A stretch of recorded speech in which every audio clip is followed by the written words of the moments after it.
किसी देश के संविधान का ज्ञान नागरिकों के लिए अपने अधिकारों को समझने, अपनी सरकार की संरचना जानने और उसे जवाबदेह ठहराने के लिए आवश्यक है। यह समाज के लिए कानूनी ढांचा प्रदान करता है, स्थिरता और कानून के शासन को सुनिश्चित करता है और मौलिक स्वतंत्रताओं की रक्षा और समानता को बढ़ावा देकर नागरिकों को लोकतंत्र में प्रभावी रूप से भाग लेने के लिए सशक्त बनाता है। आओ जानें, नागरिकों को संविधान क्यों जानना चाहिए। नागरिकों को अपने अधिकारों की रक्षा के लिए, नागरिकों को समानता और न्याय सुनिश्चित करने के लिए, और सरकार और सत्ता को समझने के लिए, और सरकार को जवाबदेह ठहराना, राष्ट्रीय पहचान और एकता को बढ़ावा देना, और इसके साथ ही एक स्थिर और न्यायपूर्ण समाज के लिए संविधान की जानकारी जरूरी है। जय भीम साथियों, equality and justice Patiala YouTube channel से मैं इंजीनियर हरदीप सिंह चुंबर और साथी नॉलेज ऑफ कॉन्स्टिट्यूशन, संविधान का ज्ञान का एक धारावाहक चला रहे हैं, जिसके हर एक एपिसोड में संविधान के अनुच्छेदों की जानकारी साझी करते हैं। आज आप भारत के संविधान का अध्याय 5 संघीय न्यायपालिका की वीडियो देखेंगे। आप अपने चैनल को प्लीज लाइक और सब्सक्राइब करना ना भूलें। पिछले अनुच्छेद में मुख्यमंत्री के कर्तव्य और राज्यपाल को सूचना की अनुच्छेद 167 नॉलेज ऑफ कॉन्स्टिट्यूशन 95वीं वीडियो बनाकर इसके अनुच्छेदों की जानकारी साझा कर चुके हैं। आज हम इस अध्याय के अंतर्गत आज के एपिसोड में राज्यों के विधानमंडलों का गठन 96वीं वीडियो बनाकर इसके 168वें अनुच्छेद की जानकारी साझा करेंगे। ये उद्धरण भारतीय संविधान के एक खंड से लिया गया है, जो राज्यों के मुख्यमंत्री के कर्तव्यों को स्पष्ट करता है। जय भीम साथियों, आज की वीडियो के बारे में आपको चुंबर साहब ने बता ही दिया है कि आज हम राज्यों के विधानमंडलों का गठन पर बात करेंगे। बता दें कि यह उद्धरण भारतीय संविधान के अनुच्छेद 168 से लिया गया है, जो राज्यों में विधानमंडलों के गठन का वर्णन करता है। यह स्पष्ट करता है कि प्रत्येक राज्य के लिए एक विधानमंडल होगा, जिसमें राज्यपाल शामिल होंगे। यह विधानमंडल कुछ निर्दिष्ट राज्यों जैसे उत्तर प्रदेश, बिहार और महाराष्ट्र में 2 सदनों, विधान परिषद और विधानसभा वाला होगा, जबकि अन्य राज्यों में केवल एक सदन, विधानसभा होगा। फुटनोट्स बताते हैं कि समय समय पर संविधान में संशोधन, जैसे कि 42वां और 44वां संशोधन किए गए हैं, जिनसे इस अनुच्छेद के कुछ खंडों को शामिल या हटाया गया है। चलो आओ पहले सुनते हैं संविधान के इस अनुच्छेद में क्या लिखा है। पहले हम यह सुनेंगे, इसके बाद में इस पर विशेष चर्चा सुनेंगे। साथियों, संविधान के इस अनुच्छेद 168 राज्यों में विधानमंडलों का गठन। 1. प्रत्येक राज्य के लिए एक विधानमंडल होगा, जो राज्यपाल और 1, 2 आंध्र प्रदेश, बिहार, 3, 4 मध्य प्रदेश, 5, 6 महाराष्ट्र, 7 कर्नाटक, 8, 9, 10 तमिलनाडु, तेलंगाना और 11 और उत्तर प्रदेश और राज्यों में 2 सदन होंगे। अन्य राज्यों में 1 सदन होगा। 2. जहां किसी राज्य के विधानमंडल के 2 सदन हैं, वहां एक को विधान परिषद और दूसरे को विधानसभा के रूप में जाना जाएगा, और जहां केवल 1 सदन है, वहां उसे विधानसभा के रूप में जाना जाएगा। कभी सोचा है कि भारत में किसी राज्य की सरकार बनती कैसे है? मतलब उसका पूरा ढांचा, उसका स्ट्रक्चर कैसे तय होता है? इसका जवाब छिपा है हमारे संविधान के अनुच्छेद 168 में। यह बिल्कुल एक ब्लूप्रिंट जैसा है, जो बताता है कि हर राज्य की सरकार कैसी होगी। तो चलिए आज इसी ब्लूप्रिंट को थोड़ा करीब से देखते हैं।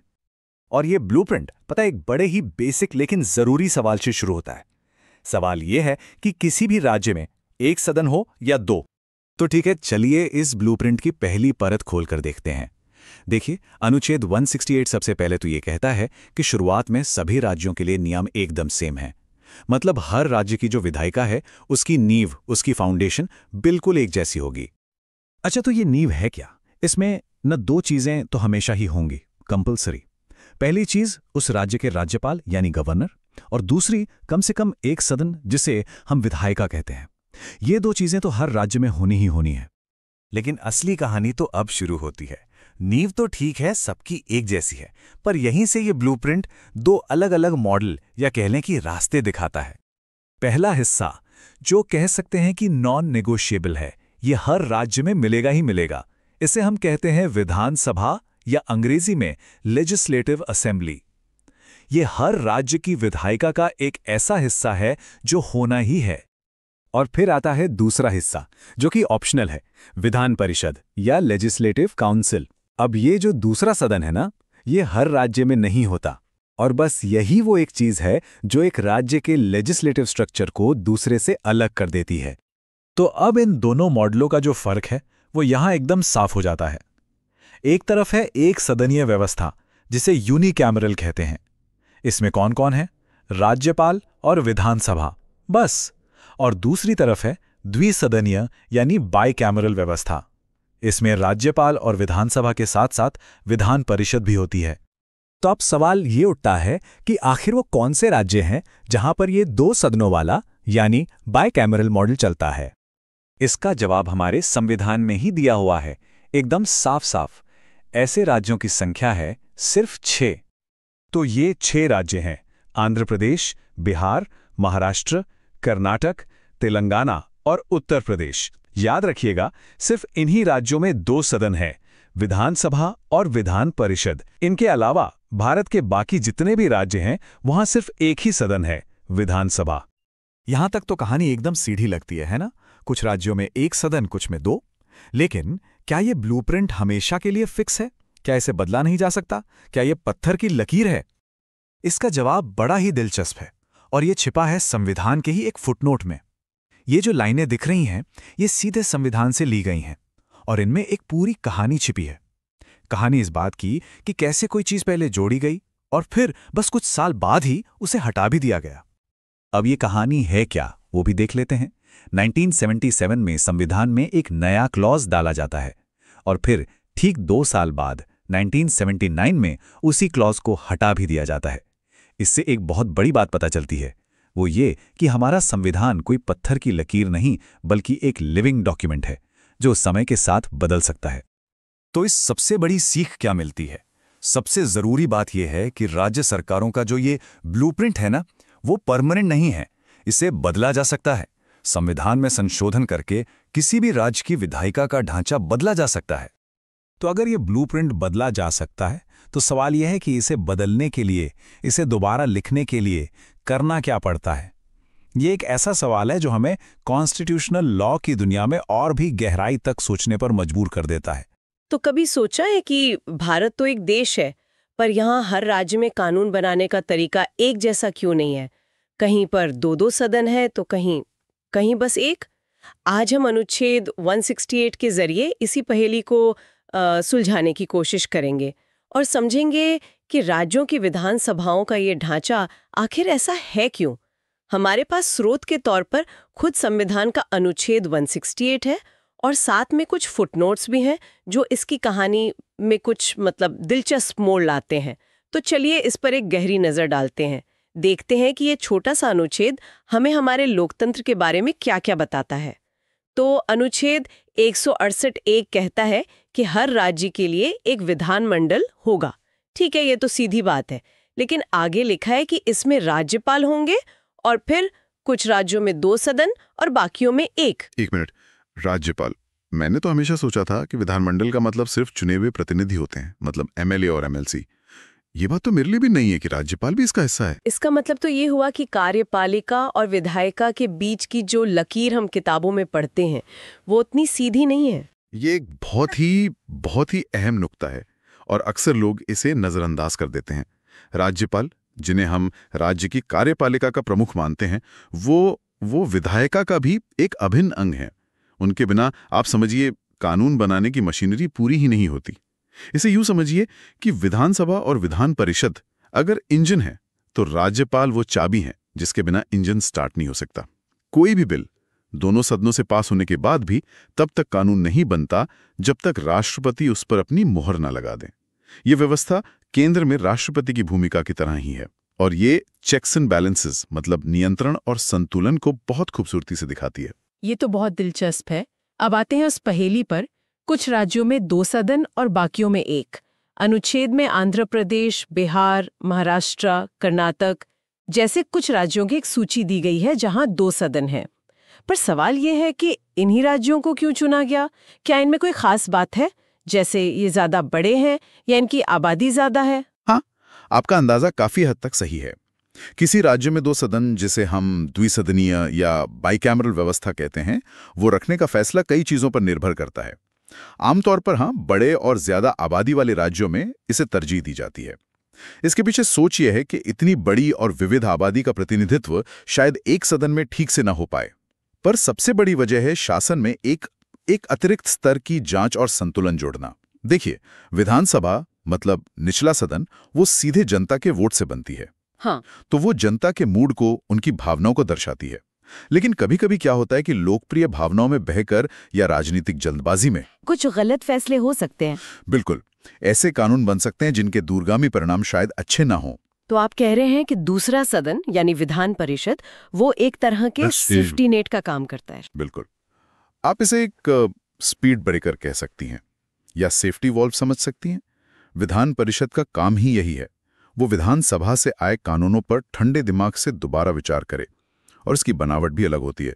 इसमें सीधे चुनाव से आए लोगों के अलावा शिक्षक, स्नातक, स्थानीय निकायों के प्रतिनिधि होते हैं, और साथ ही राज्यपाल भी कला, विज्ञान, साहित्य जैसे क्षेत्रों से कुछ विशेषज्ञ मनोनीत करते हैं। तो यहाँ अलग अलग तरह का अनुभव और विशेषज्ञता एक जगह इकट्ठी होती है, जो सिर्फ चुनावी राजनीति से नहीं आती।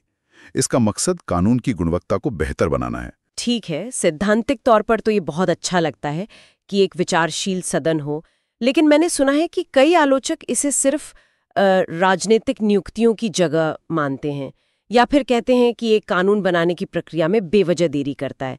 क्या इस आलोचना में कोई दम है? ये एक बहुत जरूरी और जायज सवाल है, और सच कहूं तो ये बहस उतनी ही पुरानी है जितनी खुद ये व्यवस्था। आलोचकों का कहना है कि विधान परिषद कई बार उन नेताओं को जगह देने का जरिया बन जाती है जो सीधे चुनाव नहीं जीत पाते।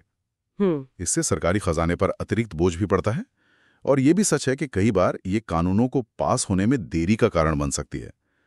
लेकिन इसके जो समर्थक हैं, उनका तर्क है कि लोकतंत्र सिर्फ रफ्तार का नाम नहीं है, बल्कि सोच समझकर लिए गए फैसलों का नाम है। एक अच्छा स्पीड ब्रेकर हादसों से बचाता है, भले ही सफर में कुछ मिनट ज्यादा लग जाएं। तो हाँ, ये एक लगातार चलने वाली बहस है कि क्या विधान परिषद अपने मकसद को पूरा कर पा रही है या नहीं। और अनुच्छेद 168(2) इन सदनों के नामों को भी साफ कर देता है। जहां 2 सदन है, उन्हें विधान परिषद और विधानसभा कहा जाएगा, और जहां सिर्फ एक है, उसे विधानसभा कहेंगे।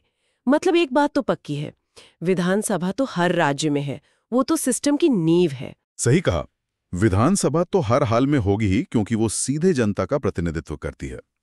विधान परिषद एक विकल्प है, एक ऑप्शन है जो राज्य अपनी जरूरत के हिसाब से चुन सकते हैं, और ये कोई पत्थर की लकीर नहीं है। संसद कानून बनाकर किसी राज्य की सिफारिश पर वहां विधान परिषद बना भी सकती है और खत्म भी कर सकती है। ये हमारे संविधान के लचीलेपन का एक बेहतरीन उदाहरण है। अब यहाँ कहानी और भी दिलचस्प हो जाती है। मैंने स्रोत में जो फुटनोट्स देखे, वो एक रहस्य की तरफ इशारा कर रहे हैं। इसमें 1976 के 42वें संशोधन और 1978 के 44वें संशोधन का जिक्र है। एक संशोधन ने इस अनुच्छेद में एक नया क्लॉज 4 जोड़ा, और दूसरे ने उसे सिर्फ 2 साल के अंदर ही हटा दिया। आखिर चल क्या रहा था उस समय? आपने बिल्कुल सही नस पकड़ी है। ये फुटनोट हमें भारतीय राजनीति के एक बहुत ही उथल-पुथल भरे दौर में ले जाता है। 1976 का जो 42वां संशोधन था, वो इमरजेंसी के दौरान हुआ था। अच्छा। उस समय संविधान में बड़े पैमाने पर बदलाव किए गए थे, जिन्हें अक्सर केंद्र सरकार की शक्तियों को बढ़ाने वाला माना जाता है। फिर 1977 में इमरजेंसी खत्म हुई, नई सरकार आई, और उसने 1978 में 44वें संशोधन के जरिए इमरजेंसी के दौरान हुए कई बदलावों को पलटने की कोशिश की। इस अनुच्छेद में क्लॉज का इतनी तेजी से जुड़ना और फिर हट जाना, वो इसी राजनीतिक खींचतान का नतीजा है। तो क्या हम अंदाजा लगा सकते हैं कि उस समय की राजनीतिक खींचतान में ऐसा कौन सा प्रावधान जोड़ा और हटाया गया होगा, मतलब जो विधानमंडल की संरचना से जुड़ा हो? स्रोत हमें ये तो नहीं बताता कि वो क्लॉज 4 ठीक क्या था, लेकिन उस दौर के मिजाज को देखते हुए हम कुछ अनुमान लगा सकते हैं। हो सकता है इसका संबंध केंद्र को राज्यों के विधानमंडलों के कामकाज में दखल देने की कोई नई शक्ति देने से रहा हो, या शायद ये राज्य विधानमंडलों की अवधि या उनकी शक्तियों को लेकर कोई बड़ा फेरबदल करने की योजना हो, जिसे बाद में आई सरकार ने लोकतंत्र के लिए खतरा मानकर तुरंत हटा दिया। ये घटना हमें दिखाती है कि हमारा संविधान सिर्फ एक कानूनी दस्तावेज नहीं है, बल्कि एक एक राजनीतिक मैदान भी है जहां अलग अलग विचारधाराओं की लड़ाई लड़ी जाती है। और ये इस बात का सबूत है कि संविधान एक जीवंत दस्तावेज है जो समय के साथ सांस लेता है और बदलता है। वाह। तो अगर इस पूरी बातचीत की एक तस्वीर बनानी हो तो वो कुछ ऐसी दिखेगी। सबसे पहले तो ये कि राज्य का विधानमंडल सिर्फ एमएलएस का कमरा नहीं है। राज्यपाल इस पूरी मशीनरी का एक बहुत जरूरी पुर्जा है जिनके बिना गाड़ी आगे नहीं बढ़ सकती। बिल्कुल, वो एक तरह से गेट कीपर हैं। दूसरी बात, हर राज्य अपनी जरूरत, अपने आकार और अपनी सियासत के हिसाब से अपना मॉडल चुन सकता है। एक तेज रफ्तार सिंगल लेन वाली एक सदनीय विधायिका या फिर एक ज्यादा सुरक्षित डबल लेन वाली द्विसदनीय विधायिका जिसमें एक स्पीड ब्रेकर भी लगा हो। हाँ? और ये चुनाव हमेशा के लिए नहीं होता, इसमें बदलाव की गुंजाइश है। और तीसरी और सबसे दिलचस्प बात, ये ढांचा स्थिर तो है लेकिन पत्थर का नहीं बना है। इसमें समय समय पर बदलाव करने की कोशिशें हुई हैं, जैसा कि उस रहस्यमयी गायब हो जाने वाले क्लॉज 4 की कहानी से पता चलता है। ये हमें याद दिलाता है कि संविधान को लेकर बहस और खींचतान हमेशा चलती रहती है। तो ये सब जानना किसी आम इंसान के लिए क्यों जरूरी है? देखिए, ये सिर्फ एकेडमिक बहस नहीं है। जब हम समझते हैं कि हमारे राज्य में कानून कैसे बनते हैं तो हम एक बेहतर और जागरूक नागरिक बनते हैं। ये जानने से कि किसी कानून को पास होने के लिए एक सदन की जांच से गुजरना है या 2, हमें उस कानून की गुणवत्ता का अंदाजा लगता है। ये समझना कि हमारे प्रतिनिधि कहाँ बैठते हैं और कैसे काम करते हैं, ये राज्य स्तर पर लोकतंत्र के ब्लूप्रिंट को समझने जैसा है। इसी से हमें पता चलता है कि हमारी सरकार कितनी जवाबदेह है। बिल्कुल सही कहा। और आज की हमारी इस चर्चा के बाद एक सवाल है जो सोचने लायक है।